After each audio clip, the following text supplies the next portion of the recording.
welcome back to my channel. I'm Lauren if you're new here, and welcome back to Taylor Swift Tuesdays. This is my weekly show where I talk about all things Taylor Swift, what's going on in her fandom, and all of the crazy rumors floating around. And guys, this week, there are so many rumors. I'm so excited to tell you about them. If this is your first time here, hi, I'm Lauren. Make sure you are subscribed to talk about all things pop culture, Taylor Swift, Ariana Grande, and so much more. It feels so good to be back in LA in my bedroom recording this week's TST. Also, I hope that you guys were able to check out the video that I posted last Sunday. It was a really cool vlog that I posted on my main channel about Chris Harrison, the host from The Bachelor, coming to my house. It was a really crazy day, so I thought that I would film it for you guys, share it with you all. I hope that you were able to check it out. If you haven't checked it out, make sure you go do that, and let's hop into today's TST. Woo! So many rumors to talk about, so many rumors. In today's show, I'm gonna be giving you a quick update on the movie Cats that Taylor Swift will be starring in, and its release date because we finally have one. After that, I'll be giving you an update on the facial recognition software that Taylor Swift allegedly used on her Reputation tour this past year. And then I'm hopping right into all of the crazy rumors because guys, there are so many rumors that I need to get your opinion on. Don't know if they're real or not. Some I think are, but whatever, let's hop into today's video. All right, let's talk about her upcoming role in the movie Cats. Like I said, we finally have a release date. I don't know if I'm the last person in the world to find out about this release date, but I'm so excited to tell you that we will be able to see Taylor Swift on the silver screen this year in 2019. It has a set release date of December 20th, 2019, and that is just going to be woo!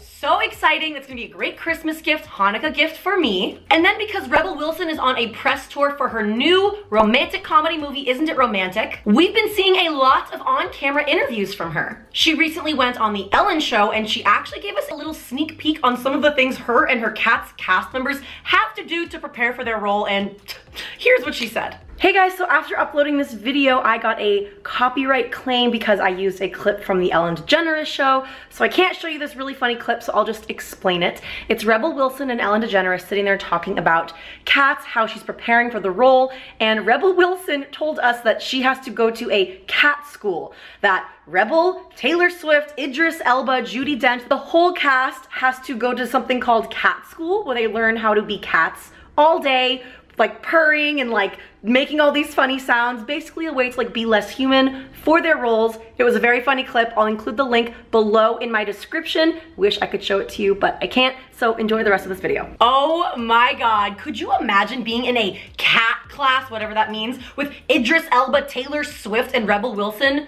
Oh my God. I literally die thinking of how that class would go, what I would give to be a fly on the wall. It weirdly reminds me of like elementary school or middle school when like me and my group of friends like pretended that we were cats. Some days we were dogs. We would just, I don't know, do the things that little elementary school kids would do. Did you guys ever pretend to be animals? I don't know. Maybe that's just me. I'm going off on a rant here, but how funny is that? Paid adult actors learning how to be cats. Hilarious. Because of Rebel's press tour, we also saw her on The Late Late Show with James Corden, who's also one of her fellow Cats cast members. All right, I'm saying Cats members from now on. No more Cats cast members, that's too much to say. She went on The Late Late Show with host James Corden, who's also her fellow Cats members. It's got a nice ring to it. But I wanted to show you this fun little clip of their memory from their last cat class. Now, Rebel, we've spent a lot of time together recently. I know. It's weird actually talking to you as a human being. I know. Because last week, if you saw us together, we were doing a lot of this. We were like this. We were being cats in the film Cats. Yeah. And we spent the day in very close quarters to each other. Yeah. Literally, you guys, what is this movie going to be like? Do you think it's gonna be good, or do you think it's gonna be like a little corny? I actually haven't seen the musical Cats, even though I am a huge musical theater person. I probably like need to go online and find it somewhere just so I'm familiar with the story in some way. I am such a musical theater person, by the way. I'm obsessed with, of course, Wicked, Rent, the last 5 years, and one of my all-time favorite musicals though is Spring Awakening. Anyone else? Are there any other like musical theater nerds out there? Comment down below, let's be friends. Okay, now, remember when I talked to you a few weeks ago about how Taylor Swift used a facial recognition software during her Reputation Stadium tour at certain venues? Well, it's back in the news again because Gizmodo actually did a follow-up article with the company behind the software. The company, ISM Connect, confirmed last Friday to Gizmodo that it supplied the kiosk at the Reputation Tour at the Rose Bowl, which is actually the one that I went to. ISM Connect is an event marketing and security company that helped Taylor Swift improve the fan experience and the safety and security of everybody at the event. They said in this article, "We positioned large screens at each of the entrance points in the venues that hosted Taylor's tour.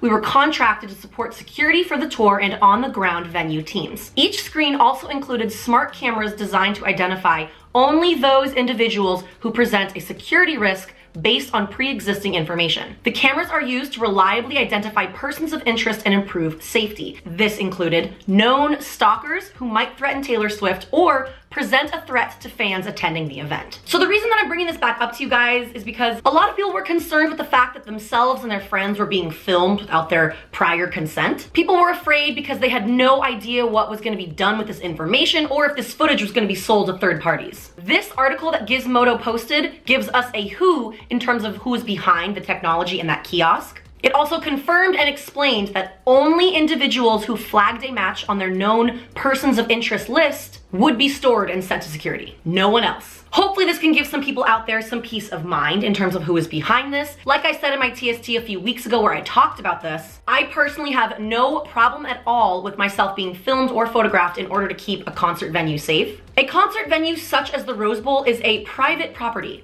They have every right to film, record, take photographs of anyone and everyone who steps foot into their facility. It's strange to me that a lot of people didn't know that, but yeah, I guess it's just like a reiteration of any concert event, like any restaurant is a private property, not a public one. They have the right to film and record you, especially for security purposes. I was also shocked to find out how many people had a problem with this, especially today in the days of Instagram and Facebook, when everyone's trying to get photos and post content on their social media platforms. But yeah, just wanted to give you a little follow-up on that. I gave you my opinion, so make sure you comment below and give me your opinion on all of that stuff. All right away, let's jump into these rumors that I've got to talk to you about today because, I have so much to tell you. So, if you are following the Swiftie fandom on Instagram or Twitter, you would have definitely heard this rumor this past week. Apparently, Taylor Swift has registered 3 new song names on a music database site, and we all found out about it. What? Is this real? I don't know. Let me explain. The names of these alleged songs are Pretty Words, Family, and AUA. Here are the pictures that have been circulating the last few days that got these rumors going, and these screenshots are from a site called Gemma. In case you didn't know, because I didn't know before I was writing the script for this, Gemma means this in German. What you see right here on the screen, because there is no way I was going to even try and pronounce this. It's a legitimate society for musical performing and mechanical reproduction rights that collects payments on behalf of musicians. So, guys, I've seen these screenshots all over the internet. There's even been a few smaller news outlets that have written full-blown articles about this rumor based on these screenshots, but I am having a really hard time believing that Taylor Swift would publicly release song names in this way, right? Please comment below and tell me if I'm wrong here, but has Taylor Swift ever used this site to register song names in the past? I mean, I understand BMI and ASCAP copyright laws when it comes to licensing music, but this just does not seem like something that Taylor or her team would do. So because this entire site is in German, my research could only go as far as my Google Translate could go. So please comment below and let me know if you're able to investigate this site a little bit further, because I really truly can't, but I just don't honestly think that these are legitimate song names. Again,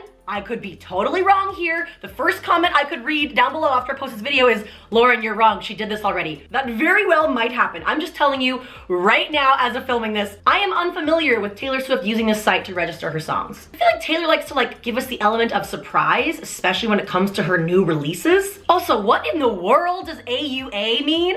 Someone online said that AUA is how people in German say ouch. Someone else online thought that AUA could stand for always under attack. Who knows? I certainly don't. But I do want to know your opinion on this. Do you think these are legitimate leaked song names? I do have to say that Pretty Words does sound like something that Taylor Swift would call a song of hers. And I am hoping and praying that this new album will have songs that detail Taylor Swift and her new happy life with Joe Alwyn. And calling one of her songs Family gets me really excited and leaves me wanting to know more. But it's too soon for me to tell. You guys have got to let me know what you think. Are these real? Are Are these not real? Or are we all just a little stir crazy waiting for new TS7 news? Maybe it's all of the above. Okay, now I want to chat with you about some tweets from the Twitter account @MusicInsider13. I've talked about this Twitter handle before, and they've been tweeting some information about TS7 that they claim is legitimate insider information. But again, I have no way to confirm who this person is, or if anything that they're saying is actually true, so please take everything that I'm saying with a grain of salt. But here are the tweets that I want to read to you. The first single comes out in April.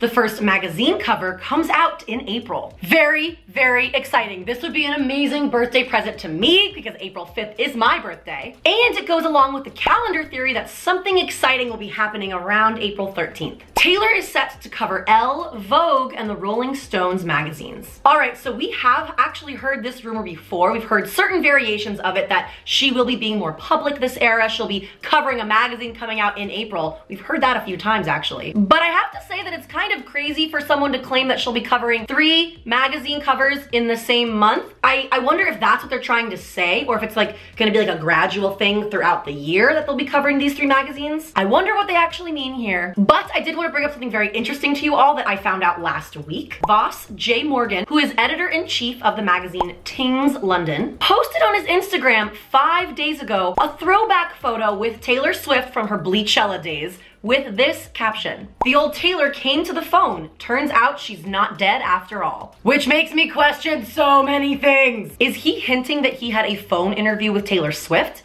Did he have an actual in-person interview with Taylor Swift? That would be so exciting, and the fact that it's a smaller magazine and it's based in London really makes me think that Taylor Swift would actually be down to do that, to like get this smaller magazine some press. And it also makes sense because she's basically like a London local now. Speaking of her love for London, if you remember in my last week's TST, I talked about Edward Enningful, editor-in-chief of British Vogue, posted some photos and Insta stories last week of him and Taylor Swift sitting together at the BAFTAs after party. So maybe she's gonna be on the cover of British Vogue. That's a really, really likely possibility. And it would be so, so exciting. I need to know more. All right, now here's a few more tweets from this account. Taylor will black out her socials before the release.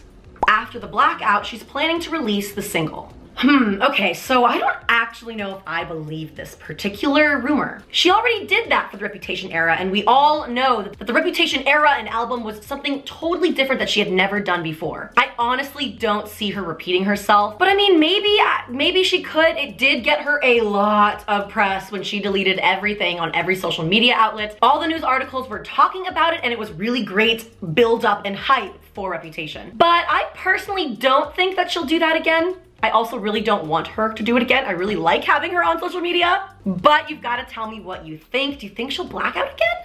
I don't know. Only time will tell. She'll open up more on her Rolling Stones interview about her personal life, political life, and more. This.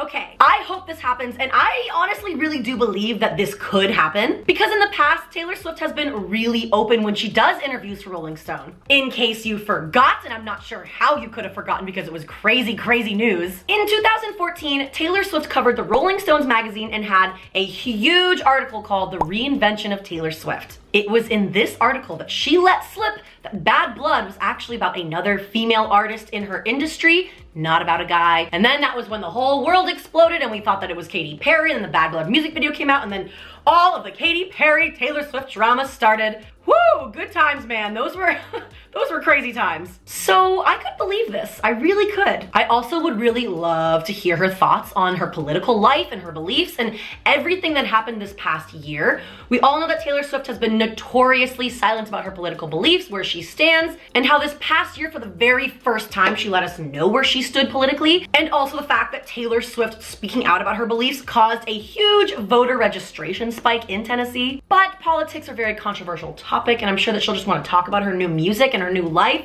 Maybe not go there. That's really hard to say because I don't know what this new Taylor is going to be like. What's she gonna be like? Is she gonna be talking to us about all this stuff? I don't know. I hope that she does. I really hope that she does because I know that politics is a hard conversation, but it's good. It's good to talk about controversial things sometimes because the world needs to hear it. And then the last tweet from Music Insider says, Taylor Swift x SNL, Taylor Swift x Cat Stars x SNL. This I totally believe. I think Taylor Swift and her Cats members would definitely go on SNL. I also think that it would not only be great promo for Cats, but I think that the SNL writers would have so much fun writing these people into funny skits, especially if they're all in like full cat costume. SNL would be a great place for them to do that. So I'm hopeful. And then I want to talk to you about one more tweet from a different Twitter handle that I've never really talked about before. Their handle is @thesource33. They tweeted, while 1989 was themed in New York, London could play a huge role in TS7. Now, I don't really find this tweet to be super juicy and spilling the tea per se, because to me, that's totally obvious. I'm like 100% certain that London is going to play a huge role in TS7. I mean, it's basically become her second home. It's where her and Joe Alwyn were able to like really start their relationship away from the spotlight. So yeah, London will be a huge theme for her new album. No doubt about that.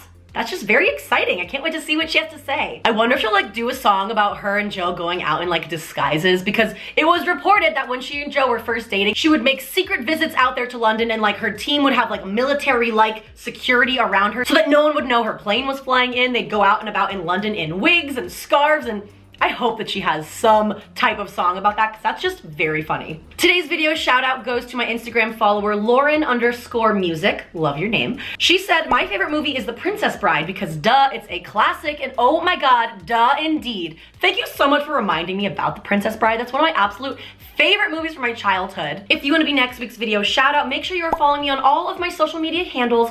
Go to my Instagram account. Go comment on my most recent post if you are a morning person or a night owl. I'm trying so hard these days to like become a morning person, be more productive in my morning. So if you're a morning person and you have any tips for me, let me know on my Instagram and you might see your name up here next week and be next week's video shout out. All right guys, that's all the stories that I have for you today. I'm so excited to keep you guys updated on everything that I hear about TS7 and things that are going to be happening because I feel that things are going to be happening. I'm 100% positive that Taylor Swift's album is fully recorded by now. I mean, it's gotta be, right? I think it totally has to be. If you enjoyed this video, please make sure you leave it a like. Make sure you subscribe to this channel and my vlog channel. I've got some different styles of videos coming at you this month, this year, so stay tuned. Make sure your post notifications are turned on. Whew, and I will see you guys in my next video. Bye.